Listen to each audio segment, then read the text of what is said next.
à tous, j'espère que vous allez bien. On se retrouve pour une nouvelle vidéo et comme vous avez pu le voir avec le titre, c'est une vidéo que je n'ai pas forcément l'habitude de vous faire puisque je vais vous parler d'une application disponible sur App Store et sur Android. Il s'agit de l'application YesBook qui nous permet de lire des classiques en VO. Alors c'est vrai que pour le moment ce ne sont que des classiques, mais je pense que l'entreprise envisage sûrement de développer ensuite avec de nouveaux genres.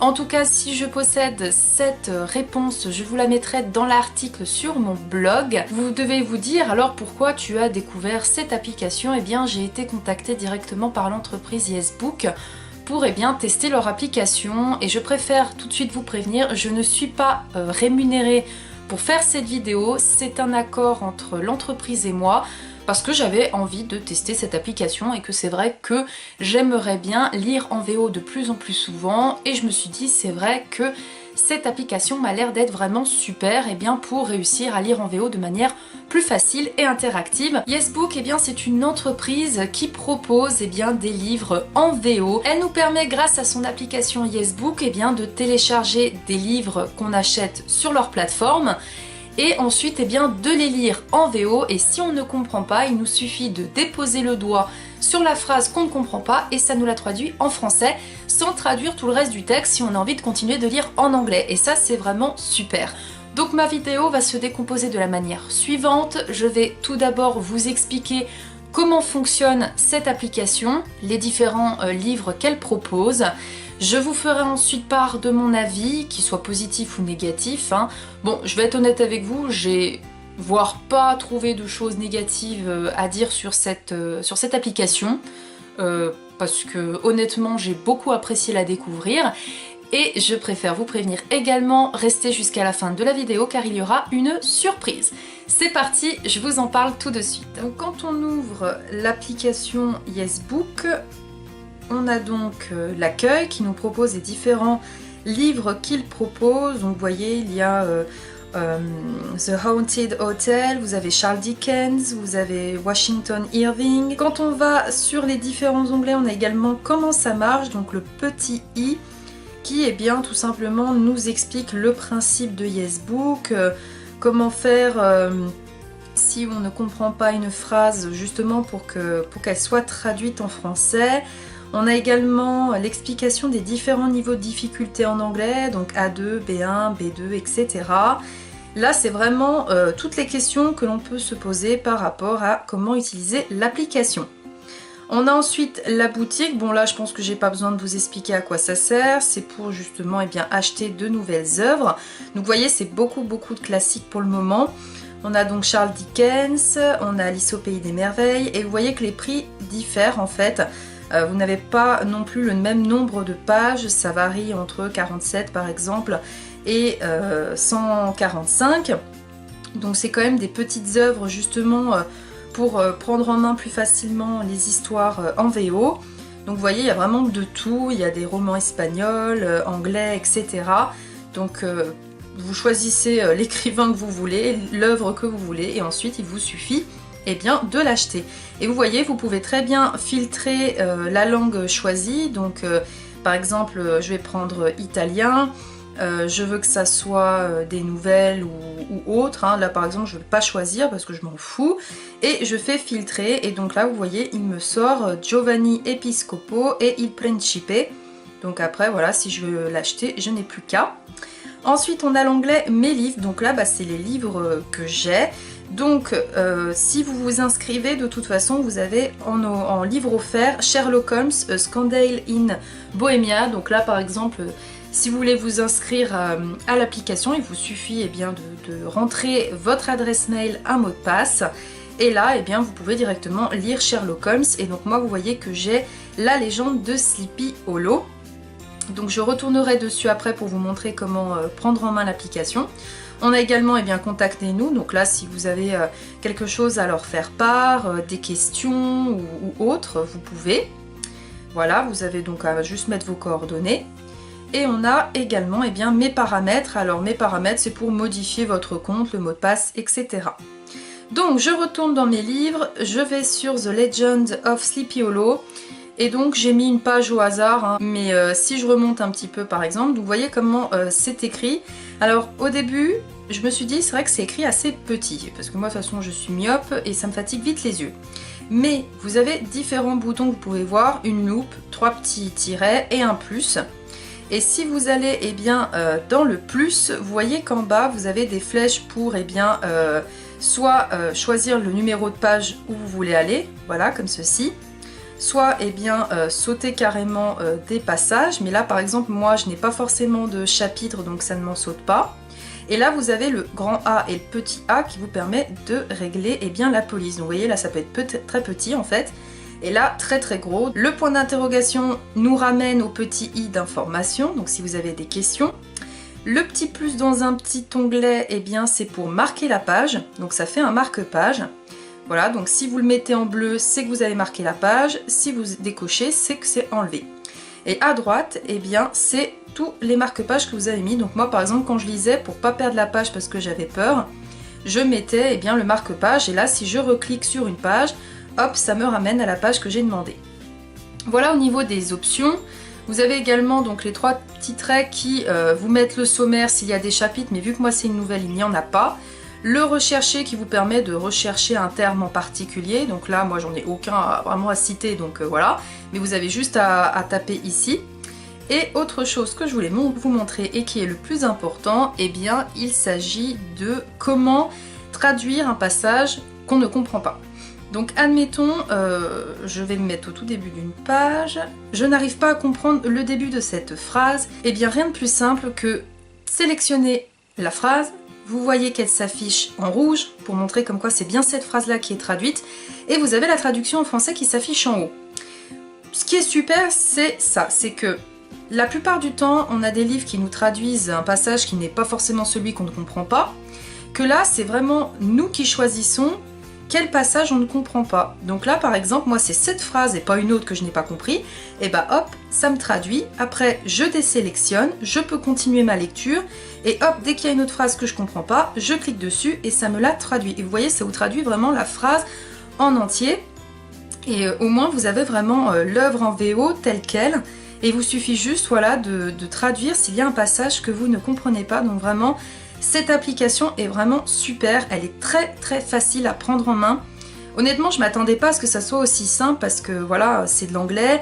Je me suis dit peut-être que les phrases sont pas super bien traduites et honnêtement non, elles respectent vraiment la tournure de la phrase.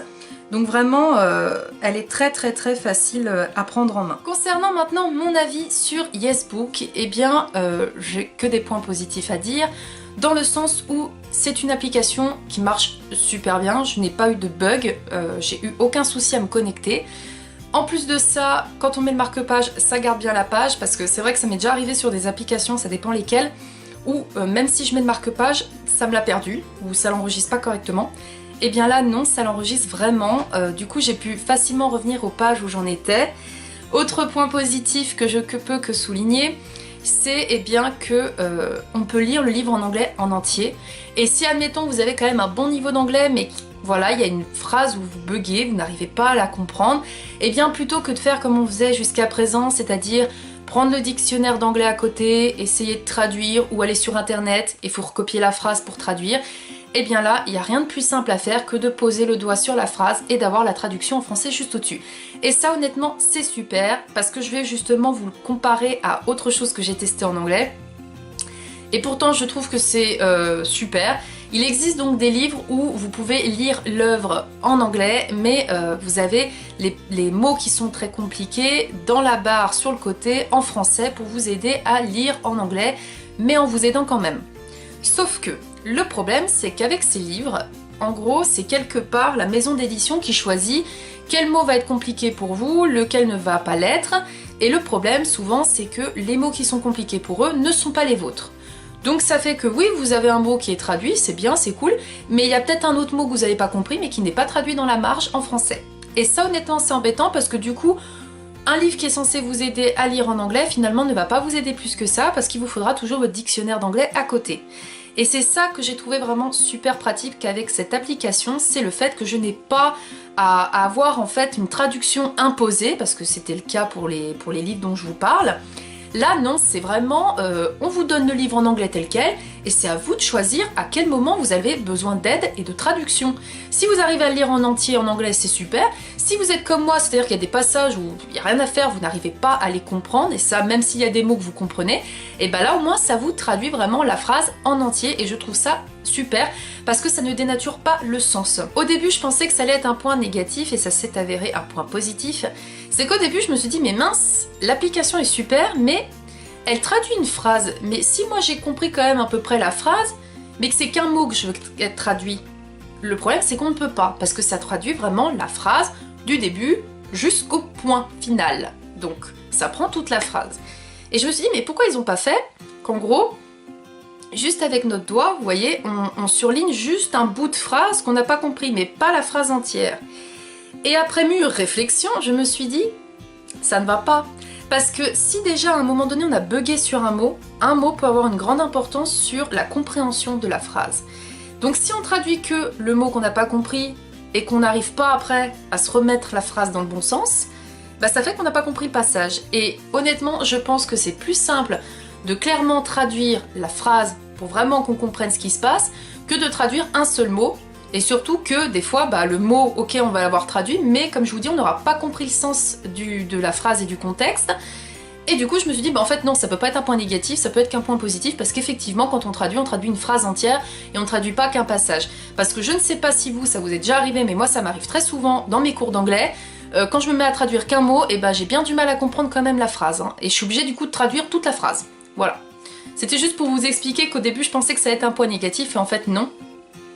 Non, parce qu'il faut traduire la phrase en entière pour vraiment comprendre le sens. Autre chose que j'ai beaucoup apprécié dessus, c'est le fait que on puisse régler la police. Parce que souvent les livres qu'on lit sur nos portables, il faut se l'avouer, ça nous bousille les yeux, ça nous fatigue parce que c'est écrit souvent petit, et là on peut régler la taille. Donc ça m'a vraiment arrangé, parce que comme je vous dis, moi, quand c'est écrit trop petit, je peux pas, hein, ça me fatigue les yeux, ça m'énerve, et du coup j'ai pas envie de lire. Mais là, j'ai pu facilement lire parce qu'il me suffisait eh bien d'agrandir la taille. Je pense que je vous ai fait un résumé global du positif de cette application, mais comme je vous dis, franchement, moi je l'ai trouvé super. J'ai hâte de voir si justement l'application, l'entreprise envisage de développer dans un contexte avec un petit peu plus des romans, je sais pas, de la romance, du fantastique, du thriller, voilà, vraiment diversifier les genres. S'ils envisagent aussi de mettre des nouveautés, etc., je n'en sais rien. Après, honnêtement, ça ne m'a pas dérangé de commencer avec du classique, parce que déjà, c'est la base. On commence souvent avec du classique, et autre, c'est que, vu que c'est souvent des nouvelles ou des contes, c'est écrit, enfin, il y a moins de texte en fait qu'un roman, hein, vu que, comme je vous dis, sur le portable, ça tourne à 77 pages, 147 pages, c'est pas énorme à lire sur le portable, et au moins, ça ne nous fatigue pas trop les yeux, parce que moi, je suis assez à ne pas vouloir lire sur mon portable parce que je sais que c'est pas bon pour les yeux, je préfère lire sur ma liseuse. Mais le point positif, c'est que le portable, au moins vous pouvez l'emmener partout, et même si admettons vous êtes en train de lire un roman, et bien dans le bus, j'en sais rien, ça vous embête de vous taper un gros pavé parce que ça, voilà, ça prend de la place, un livre dans un sac, et ben là vous pouvez quand même lire un bouquin en anglais tranquillement sur votre portable, ça ne vous gêne pas. C'est vrai que l'avantage du portable, c'est que, comme tout le monde à l'époque d'aujourd'hui, on l'a toujours sur nous. Hein, le portable il est toujours dans notre poche ou dans notre main. Donc là au moins, dès que vous voulez lire, vous pouvez. Et en plus en anglais, c'est super parce que ça développe justement notre niveau. Parce qu'on est de toute façon dans une époque où il faut savoir parler anglais dans la majorité des métiers. Hein, faut se le dire tel quel. Donc voilà, c'est vrai que moi je suis pas une grande fan de lire sur le portable. Mais j'ai trouvé ça super pratique de pouvoir le faire avec cette application. De pouvoir lire en anglais. Et comme je vous l'ai dit, le fait que ça soit pas des gros pavés à lire sur le portable. Et maintenant, si vous êtes resté jusqu'au bout de la vidéo, eh bien je vais vous parler de la surprise que je vous réserve. C'est un concours, donc en accord avec Yesbook, hein, en partenariat, pendant 2 semaines. Ce concours est ouvert de aujourd'hui, donc le jour où la vidéo est en ligne, c'est-à-dire le 23 septembre, jusqu'au samedi 7 octobre. Soir à minuit, on va dire ça comme ça. Hein. Bon, de toute façon, les horaires, vous les aurez sur mon article, sur mon blog, comme ça sera plus simple. Et de toute façon, c'est là où il y aura le questionnaire. Hein. Donc si jamais vous n'avez pas compris ce que je viens de vous dire là et que c'est les horaires que vous n'avez pas compris parce que les horaires je ne sais pas encore, ça sera tout en barre d'infos sur l'article de mon blog. Voilà, il n'y a rien de compliqué pour participer. La première chose que vous devez faire avant de remplir mon sondage, et je vous précise bien, il faut le faire avant, c'est créer un compte sur Yesbook. C'est gratuit, hein, ne paniquez pas, c'est gratuit. Vous avez juste à mettre votre nom, prénom, adresse mail, mot de passe, voilà, vous créez votre compte. Et dès que vous avez créé votre compte et que vous l'avez activé, hein, important, activez-le, vous allez sur mon sondage, enfin mon questionnaire, vous remplissez nom, prénom et important, votre adresse mail. Parce que je vais avoir besoin de votre adresse mail pour la transférer à Yesbook. Donc, nom, prénom, adresse mail et aussi important, le livre que vous voulez lire. Parce que oui, ils sont super sympas, Yesbook, ils vous proposent de choisir le livre que vous voulez lire. Parce que, ouais, comme je disais, moi j'ai lu Sleepy Hollow, mais peut-être que vous n'aimez pas le style un peu horreur classique, on va dire ça comme ça. Donc là au moins, il n'y a pas de mort d'homme, vous choisissez celui que vous voulez. Donc je vous laisserai bien sûr toutes les infos, comme je vous dis, sur l'article, sur mon blog, rien de compliqué. Et ensuite, eh bien, c'est pas compliqué, je ferai un tirage au sort sur le site de Random qui fait des tirages au sort au hasard. Et donc vous serez 5 sélectionnés, 5 gagnants. Et je vous enverrai bien sûr un mail pour vous prévenir que vous avez gagné. Et donc j'enverrai à Yesbook votre adresse mail et le livre que vous avez souhaité. Et eux, ils se chargeront de le créditer automatiquement sur votre compte. Je sais pas si vous voyez, mais vraiment c'est super simple. Il faut juste créer votre compte, me dire celui que vous voulez lire comme livre en VO et voilà, c'est aussi simple que ça. J'espère que cette vidéo vous aura plu. Moi en tout cas, je remercie l'équipe Yesbook de m'avoir permis de découvrir leur application et j'espère de tout cœur que cette vidéo vous aura plu. N'hésitez pas à me dire si vous voulez participer à ce concours en commentaire, ça me fera plaisir. À me dire que voilà, si vous souhaitez découvrir cette application, et c'est top. Si je vous ai fait découvrir un nouveau truc, ça serait super, hein, ça me ferait plaisir de vous faire découvrir de nouvelles choses intéressantes. Et je vous dis de toute façon à très vite pour de prochaines vidéos. Salut!